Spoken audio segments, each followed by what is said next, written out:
I'm good. How are you? Thank you so much for having me on. Good. So cool to be a part of this. I'm so excited you're here. I'm I'm just so happy and so thankful that you made time for this pageant. It is near and dear to my heart. This is my pageant, my passion project, or you could say my passion pageant. Girls, here's your homework. Look up this book because Felipe is the author. I don't know if y'all can see my screen right now, but you are so published twice. Of all the people, right, alive today, Three you times, Kendra. probably three times published. Documentary, filmmaker. I don't know if you've logged how many hours you've actually spent in the saddle and how many, like I know you've documented the miles, but I don't know about anybody else alive today that has done what you're doing, and you're still really young. So I'm so excited. Everybody, please make welcome your coach tonight, Filipe Masetti. Thank you so much. Such kind words. Just so happy to be here. I think it's an awesome passion pageant. I think it's amazing what you ladies are doing, and you can always count on me. Whatever you need, I'm here to step up and offer a hand, especially when it's such an important initiative such as this one. Well, we got in pretty deep last night, and it was very freestyle. The girls were introducing themselves and talking about things that they struggled with. And you've spent so much of your time around horses. And I was listening to your TED talk earlier today, and it was something about when your dream turns into a nightmare, like you get all pumped up. You had this dream and you're like, I'm sure it's going to work out. And realistically, like what happened in a nutshell? Tell these girls a little bit of your story and some of the things that didn't go according to plan. Yeah, so I'm originally from Brazil. My parents moved to Canada when I was 9 years old. Always grew up around horses and used to tie down rope in the rodeos. And my dad used to ride bulls and broncs, and we've always been very involved with the Western culture. And at the same time, when I was a little kid, my dad used to read a book to me about a Swiss school teacher who in 1925 rode horseback from Buenos Aires in Argentina all the way to New York City. And that book just gave birth to my dream. I remember being a little kid on the family ranch in Brazil, imagining I was that guy, crossing rivers with crocodiles and climbing the Andes and Mexico and the deserts and the jungles. And, as I got older, gradually that dream got stronger and stronger and stronger until in my final year of college, I was like, man, either I do this with my life or I do absolutely nothing. So went online and found the Long Riders Guild, an association that groups together all these equestrian, travelers from back in the day of Charles Darwin was a long rider, Aim Chifley, this fellow that inspired me, and people that are doing it today. So when I was on that website, it's like an association. I was like, oh wow, there's people doing this right now. Like it's not just in 1925. So that really gave me the push I needed, and that's when I started planning my project. I took the dream from inside of Felipe, and it became a real project. And it all started with writing it down. At that moment, I didn't realize how important of a step I had just taken, but today I realized that that was the first step. There's neurological studies that prove that when you write something down, you are much more likely to live it. We all have dreams, we all have goals and passions, but if you keep them harbored inside of you, chances are you'll never live them. So it's extremely important. I can't tell you enough how important it is to write it down, to see it. The second thing I did, which was instrumental, strategic planning. Today, I see that strategic planning for whatever you do in your life, whether it's this pageant, whether it's a business, whether you're training a horse, you want to be a barrel racer and win a gold buckle or anything. If you don't plan, you're not going to find success. Nothing happens for a reason. It doesn't fall from the sky. God's not going to come down and just hand it to you. You need to plan. That's where it all starts. So I got white Bristol board, glued it all over my wall, and started writing it down. First thing I wrote was do not die, the power of words. And then I started writing everything I needed, from the horses to the equipment, pack saddle, riding saddle, tent, everything. I didn't have a single horseshoe to undertake this journey. And 2 years, that's what it took. A lot of no's, a lot of you're crazy, you're gonna die, it's impossible. How many times did I hear that? But finally on July 8th of 2012, I got everything I needed, 2 horses donated from Montana, the pack saddle, the riding saddle, a production company out of Nashville, Tennessee bought the project for me to film a documentary for them. So they would pay me monthly and give me all the cameras. And I departed from the Calgary Stampede. But when you're living a dream, oftentimes it gets romantic when you're thinking about it. Oh, it's going to be great. It's going to be easy. But like we're talking, nightmares are going to come about, and they're going to come about often. It's not going to be a bed of roses. This is going to be the hardest thing you've ever done in your life. And for me, there were so many obstacles. In Montana, we crossed paths with a grizzly bear. I saw 2 people shot dead in Central America, witnessed a man trying to kill his wife. I was staying in their home, had to befriend drug lords, went days without water, felt hunger for the first time in my life, fear, snowstorms, you name it, we faced it. But that's the power of having a purpose. People ask me all the time, did you ever think about quitting? And of course I thought about quitting in those moments, but it was my purpose that kept me going. It was my purpose that made me give 110% when I may not have felt the best, when horses were hurt, when grizzlies were tracking us. So my question to you is, do you know what your purpose is? Do you have it like fresh? Can you answer that? What's your purpose? What's the first thing that comes to your mind? Do you know it? Did you write it down? Are you planning to live that purpose? If you don't know, don't worry about it. Some people are 90 years old and they still don't know. But the importance of soul searching, of meditating, and meditating is not, sitting with your legs crossed and going, it's getting on a horse and going on a long ride. It's going for a jog. It's when you put your head on the pillow at night and having an internal conversation. If you don't know who you are, where you want to get, how are you ever going to get there? If I didn't have my X on the map when I left Calgary that I had to get to Brazil, I'd still be doing, circles around Calgary. I'd be in Alberta still. I knew physically where I needed to get, and our lives are the same way. So how are you going to get there? Well, by first of all, knowing where you want to get. What is the X on your map? Writing it down, planning, and then executing. And we are the architects of our lives. Today, I'm the youngest person in the world to cross the Americas on horseback. I just won the Western Heritage Award. One of the biggest blessings in my life. I was the marshal of the Calgary Stampede. I was the marshal of Barretos, the largest rodeo in Brazil. I got 3 best-selling books. I got a documentary that has 19 awards. And I met my wife on the back of a horse in Patagonia, asked for help in her house, and stole the farmer's daughters. I've gotten the chance to ride some of the greatest horses in the world, see some of the most beautiful country in the world. But it all started with that first step. No one handed it to me. I worked arduously for all of this, but it is so worth it. Just to wake up in the morning is a huge opportunity, and we tend to forget that and take that for granted. So I try to live every day to my best, not as if it's my last, because I don't know when that's going to be, but just to make it count. So good. So girls, are you inspired? Drop it in the chat. All right, Filipe, I would be nervous riding my horse to Dallas, and that's only 30 miles. I mean, logistically, there's a lot. I mean, there's a lot of concrete. There's a lot of traffic. Yes, I don't know where to stop and water my horse. You ran out of water for days. Like, that just seems unimaginable. I don't think there's anybody here, like, drop it in the chat if you have ever been one full day without a drink of water. Probably not. Yeah. And and that's one of the things that I really value about what I've done. And I try to tell people all the time, you need to leave your comfort zone in order to grow. I really believe in that. A diamond's made under pressure, extreme pressure. If that pressure is not there, it's just another stone. Horses become great horses through repetition.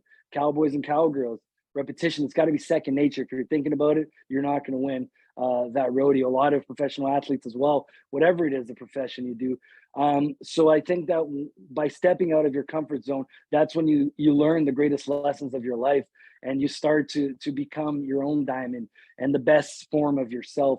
So those days where I didn't have water, I didn't have food, or I was crying in the middle of a desert, not knowing which way I was going or how I was going to get out, that's ultimately what's made me who I am today. Today, I know that my limit is much further than I ever imagined. I know I'm capable of doing whatever I put my mind to and my heart. I know who Filipe truly is, where I want to get. So that's something I really hope all of you get the chance to do. And this is it. You're doing it right now, I think, through this pageant, right?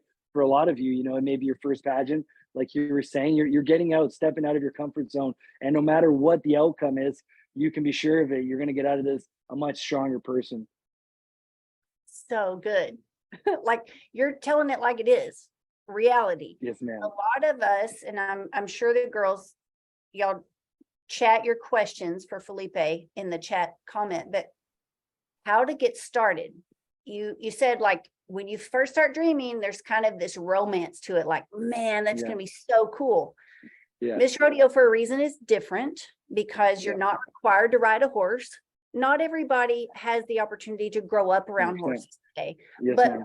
we're cowgirls and cowboys at heart. We have the love for horses.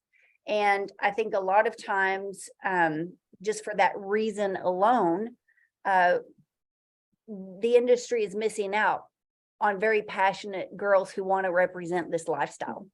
Yes, So, ma'am. and we've had some of our former queens that have served from a wheelchair or have had another physical disability that kept them from competing in more traditional type pageants. So I love that Miss Rodeo for a reason is different in so many ways and so many reasons. We don't have a traditional panel of judges. We provide a team of coaches like you being here, Filipe, telling it like it is.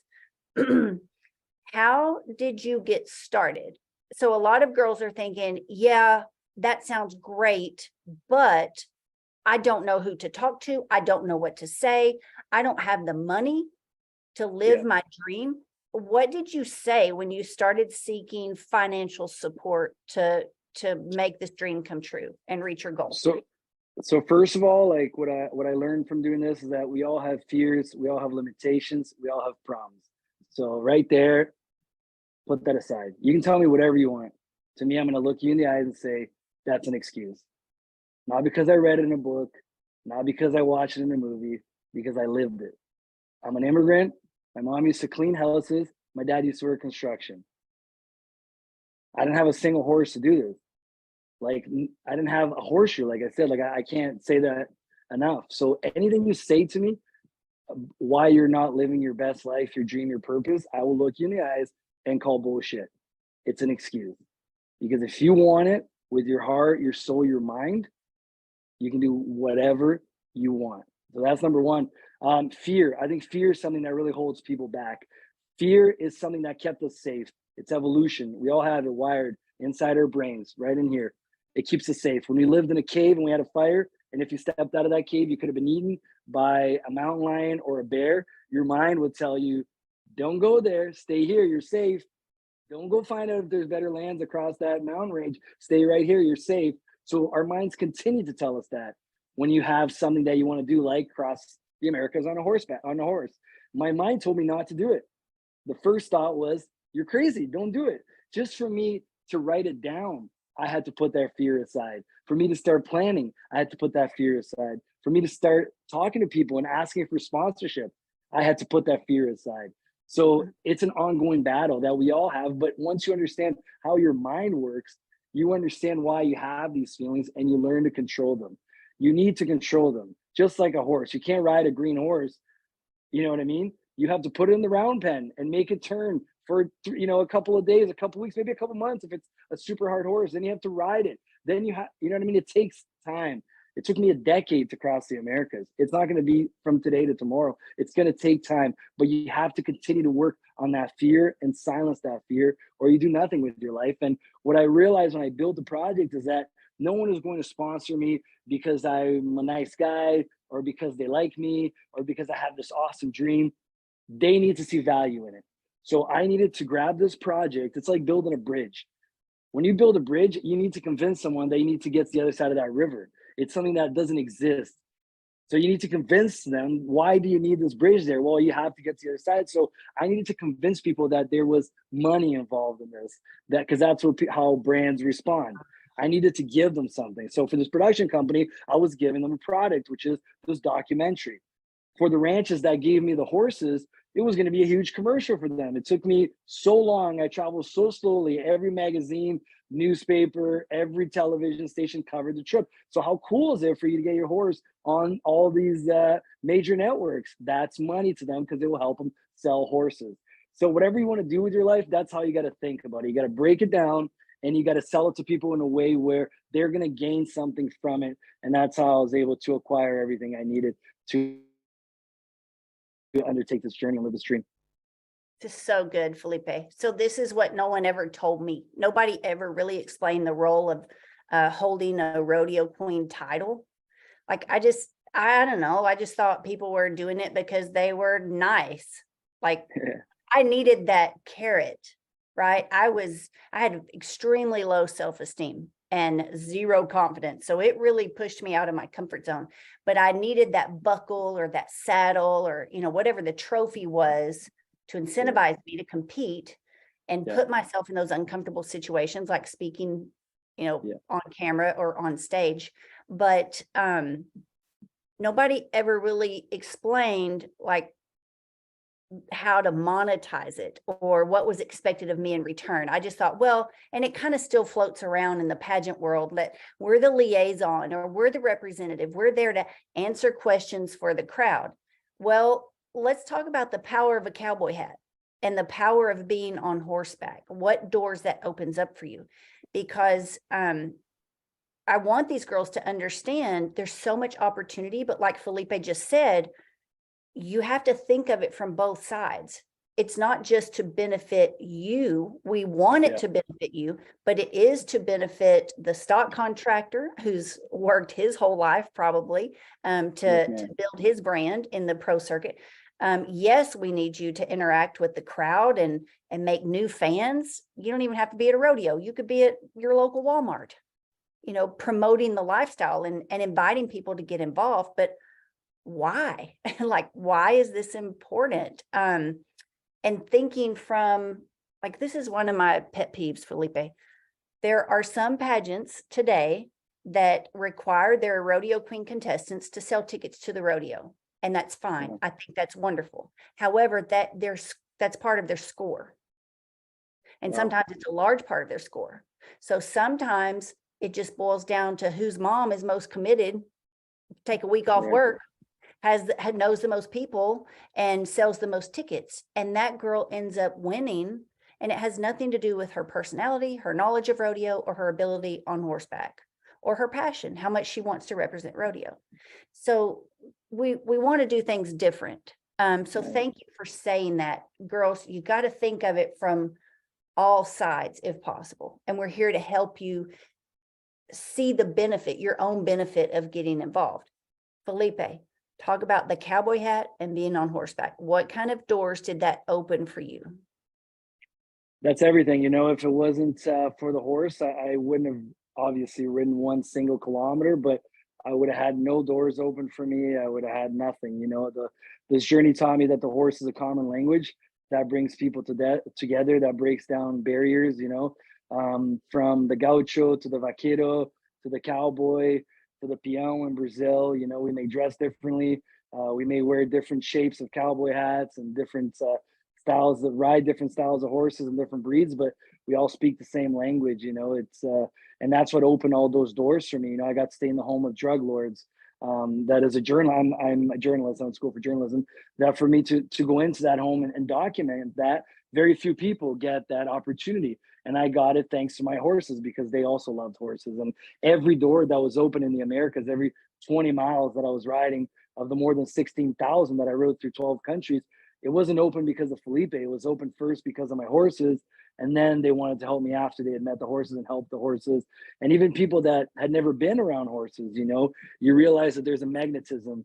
We're seeing it with Yellowstone and we've seen it with Westerns our entire lives. What is it about this that people want to see, that they want to watch? What is the allure? I don't know what the answer is, but I think it's the horse. Because when I was out there crossing the Americas, like, people just came. They've never seen a horse in their lives. I'm in a Walmart parking lot or crossing Mexico City, the largest city in the world. And whether they were a kid or an old gentleman, or they would come to the horse and they'd want to pet the horse and they want to know the horse's name and then ask me what I was doing, what my name is. And to me, I feel like it's an honor to wear a cowboy hat. I wear it everywhere, airports, the mall. Like, I just don't leave the house without my cowboy hat, regardless of where I'm going, because I'm very proud of Western heritage. And the horse has taught me the biggest lessons in my life, you know, working as a team, hard work, not quitting, empathy, my passion for horses, and you know, everything that the person I am today all came from the cowboy hat and horses and this Western lifestyle. So I feel very blessed and try to do my best as an ambassador, I think, and that's what these ladies are going to do as well. They're going to be ambassadors, you know, for us, and I think that with great power comes great responsibility. So you know, we really need to check ourselves and try to represent this as best as possible. You're doing such a fantastic job. I'm just so proud of you. Every time I open Instagram, there's Felipe. And you're in a like bow tie, you're in a tux, and you're on stage, and you know, you're taking all of us higher. So thank you for that. And I know that No, that thank wasn't you. easy. I know that you had to face fear that most people only talk about. Like Yes, ma'am. we don't really do it. Right? That's just such a tremendous risk that you put forth. And I love how you mentioned train your mind, just like you would put a Yes, ma'am. colt in the round pen. It's going to Yes, take ma'am. time. Train your mind. And Yes, ma'am. we did talk about some serious challenges last night. And I'm thankful that this is a safe place. Girls, if you don't want to talk about things that you're struggling with, that's okay. Don't feel pressured. If you would rather talk about something positive, we're good with that. If you haven't had things fall apart in your life, that's okay too. Like Yeah. if you've just been extraordinarily blessed and you're making the most of it, we're happy for you. We want to celebrate with you. But talk a little bit, Felipe, about some of the ways you learned your mind was not feeding you accurate information. How did you recognize those moments and what did you do about it?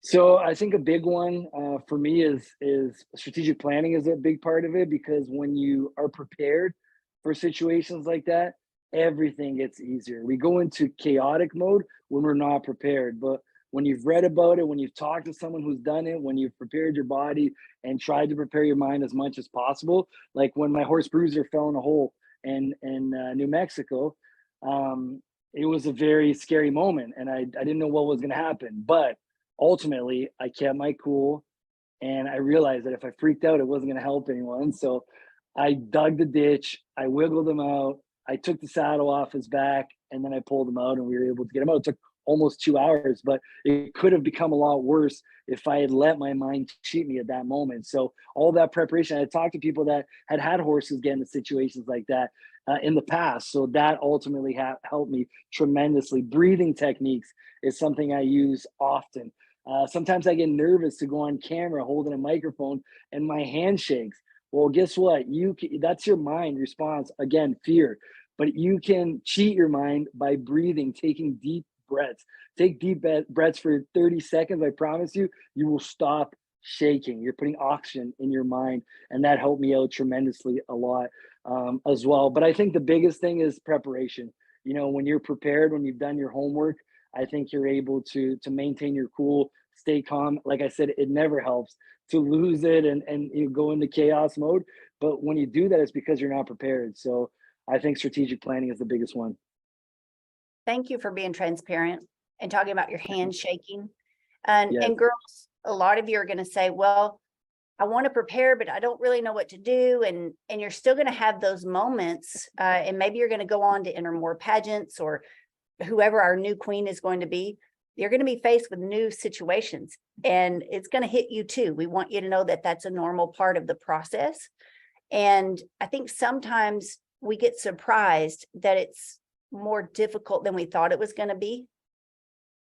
And we're like, Yeah. oh man, I did prepare, but this, I don't think I did very well. Well, it's practice, girls. It's a Yeah. process.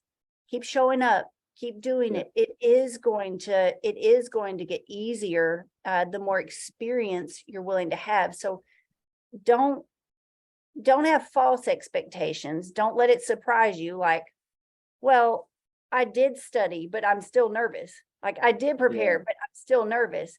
That's Yeah. that's part of it, right, Felipe? Yeah, you're alive. That's a good thing. You know what I mean? You're living. So, and that'll never go in. That just shows that you care. You know what I mean? Like I'm a motivational speaker. I do a lot of talks for 500 people, 10,000 people at times in front of me. I've talked in front of 80,000 people. And even if I'm talking in front of 10 people, I've done this for 10 years now. I still get nervous. I still get the butterflies before I go on the stage. And that's a good thing. It means you care.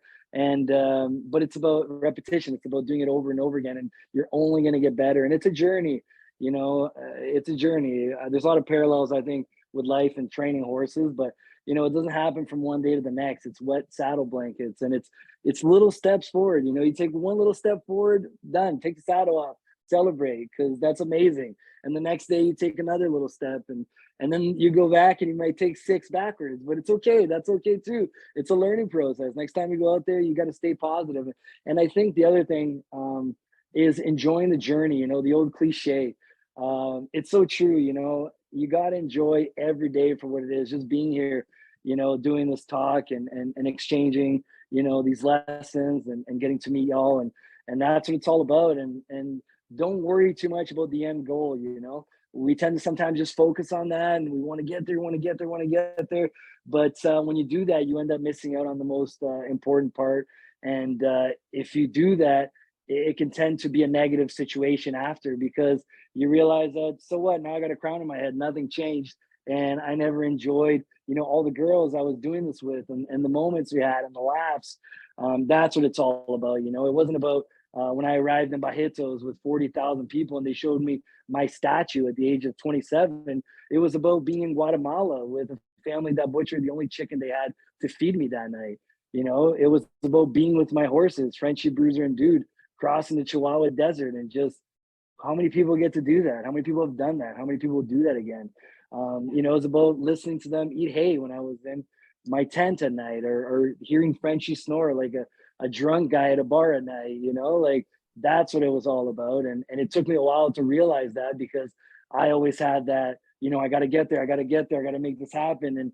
And then I realized that I got there and I didn't grow a third eye. I didn't gain any superpowers. I was still same old Filipe. And the beauty of what I had just done was in the kilometers, that I had traveled, and all the people that I'd met, and all the experiences. So it's in the everyday. So don't forget that.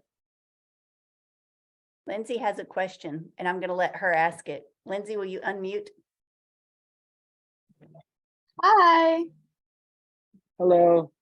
So my question was, if you knew, like, what's one thing you wish you knew before you left onto your journey? Like something like major, like. That's a good question. One thing I wish I knew before I left my journey. I think I wish I knew how hard the end was going to be. When I finished that journey, that first, because I did it in 3 legs. I rode from Canada to Brazil.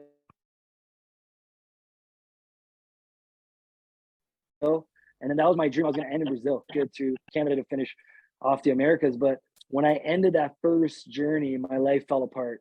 I went into depression. I had anxiety, reoccurring nightmares, because I didn't know this at the time. And that's why I wish I'd known this. I fought so hard to achieve this, to take the first step of actually undergoing the journey. It took me 2 years to plan it. And then I was on the road for 2.5 years and every day just, fighting to get there. Then when I got there, this huge vacuum was created. I lost purpose in my life. I didn't know what I was going to do next. And that's what ultimately put me in that situation of just not being well mentally. And today I value mental health so much. So I wish someone would have told me that, hey, guess what? This is going to be hard, but before you finish this journey, make sure you start planning your next journey, your next purpose. And I don't think I would have gone through such a hard period of my life as I did the 6 months that I finished that first journey. Good question, though. That's Wow. awesome. Thank you. And what a Thank brilliant you. answer. Just brilliant. Thank you. That's hardcore life. Like Yeah. that, right? Girls, if somebody had told me this when I was 14 years old, how much anxiety and sleepless nights and wandering around and chasing my tail in circles and buying too many horses and it not working out, how much could that have saved me? So we're all just so blessed to have you here, Filipe. Thank you. No, I feel blessed to be here. Thanks for having me. And thank you for making it okay to talk about mental health. We talked about that back in December, and how, you know, my personal opinion and the team at Stall High, we believe that the mental health of the horse is largely overlooked and undervalued. Everybody's so focused on physical fitness that we're missing not just the value of the mental health for training and getting that horse to his fullest ability, but we're missing how many horses have a poor quality of life right now mentally because of how much pressure we put on them. I don't think the industry is very cognizant of that. We're not very problem aware. Therefore, how could we be solution focused? So that's one thing that we're definitely waving the flag from Stall High to educate people about mental health for horses, and horses mirror us. So that leads us to the next discovery and discussion. What's going on inside our own head? So Filipe, thank you for making it okay to talk about that. And I know you've definitely inspired all of us. Girls, what do you think? Drop it in the chat. We have time for one more question. Who has one more question for Filipe?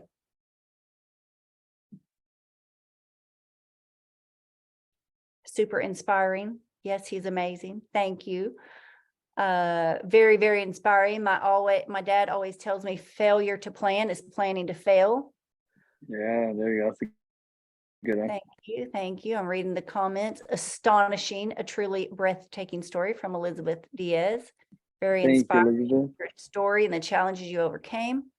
Incredible. I loved hearing his story. Yes, his speech inspires me to slow down. That's good. I think he's amazing. Fear, face everything and rise.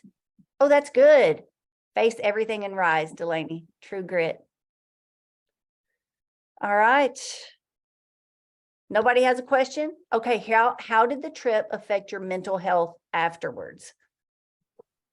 Yeah, so like I said, you know, it was twofold. First of all, it was this syndrome that I've now studied and realized that it comes with anyone that you know, fights really hard to achieve anything, whether you're an Olympic athlete or you're an astronaut or you're a long rider. You know, you work so hard to achieve this goal that when you get there, this vacuum is created. You momentarily lose purpose, and you feel very ashamed and like you've done nothing. And so that was part of it. The other part was that you know, I literally went to war. Like I saw 2 people shot dead. I went as a guy trying to kill his wife with 5 gunshots. I had to run away from bears and you know, so I had symptoms of PTSD, and ultimately the combination of that is what affected me mentally, and that's why the 6 months after I finished that first journey were extremely hard. I now realize how much of an idiot I was for not talking to anyone about it, but there's so much stigma still to this day, especially with our world. You know, you got to cowboy up, you got to toughen up, just, you know, get through it. And I was just embarrassed to talk to people. I never opened up to anyone. And today I realized how dangerous that was. That's why I love to openly talk to people about it and tell them, if you're going through something, you know, you need help, you need to talk to someone. And guess what? That person you're gonna talk to, 95% of the chances they've gone through it as well. They might be going through it right now. So you can't go get through moments like this alone. You need to talk to people. You need to open up and ask for help and advice. And today I value mental health so much, especially with horses as well. Like you just put it so beautifully in all the work you guys do through Stall High, you know, and I think, like you said, horses are a mirror of us. And if you're not well mentally, your horse is not going to be well mentally, and vice versa. You know, if your horse is not doing well, you're not going to do well. So yeah, I truly believe in it. We really have to take time to slow it down, like someone said there in the chat, and try to have that internal conversation with ourselves. You know, what makes me happy? You know, what do I want to do with my life? Don't live for other people. I meet a lot of people that wear masks. You know, this life's gonna go by way too quick. You girls are all young, but I can tell you, I'm about to turn 37. I don't know how old I am, but it feels like I'm still 19. And you talk to people that are 90 years old, and they're gonna tell you that life went by, you know, blink of an eye. So make sure you live every day for yourself. Hold the reins to your life. Do what you want to do. Who cares about what people are going to think, what people are going to say about you? if it makes you happy inside, if you feel that fuzzy feeling, those butterflies in your stomach, then go for it, because that's why we're here. You know, we all have a purpose and a journey. And like I said, it's a blessing just to wake up in the morning and open your eyes and take a breath. And we forget that. So make it count and go hard. So good. You're so inspiring. Nah, All you right, are. girl. Here's one of the 3 books. Yes. Okay. So where can they follow you? Where can they find you? I know you've made some lifelong fans tonight. Where No, thank can they so follow your story and your next journey, your next leg yeah. of the journey? You can follow me on Instagram. That's where I do most of my stuff, at Filipe Masetti. I'm sure you can drop them the name, the spelling after. And the 3 books are on Amazon. If you like to read or not, if people have read this book and said it's the first book I actually read.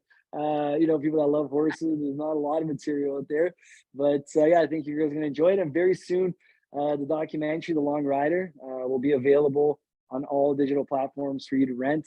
So stay tuned, coming out soon. I'm so proud of you. So proud. And And I'm we're proud so of you. thankful. We're so thankful for your time. So I'm thankful. wow. Thank you so much, and good luck. Good luck to you girls. I can't wait to see who's gonna win the I pageant. But know. you're all Who's our- winners. Don't forget, you're all winners. You're all winners just to be here. Like I said, this experience, you're gonna come out much stronger and better. So thank you so much for having me. All right, everybody tell Filipe bye. Bye. God Go ahead bless and everyone. unmute. Tell him thank Have a Bye. you. great Good to see Sunday. you. Bye. Thank you. Yeah, Bye. great to Thank see you as well. you. Bye. Bye, Thank girls. you. Good luck on Monday morning. Bye. Bye bye. Bye, Felipe. All right, girls. Wow. Oh my gosh. He just inspires me so much. He makes me want to, like, not just run to the barn and saddle up a horse and start riding, but he makes me want to be a better person. He makes me want to reach more people. He keeps the fire inside my heart and my mind growing, because he worked so hard to accomplish what he's done. And like he said, he's still really young, so he has a lot more left to do.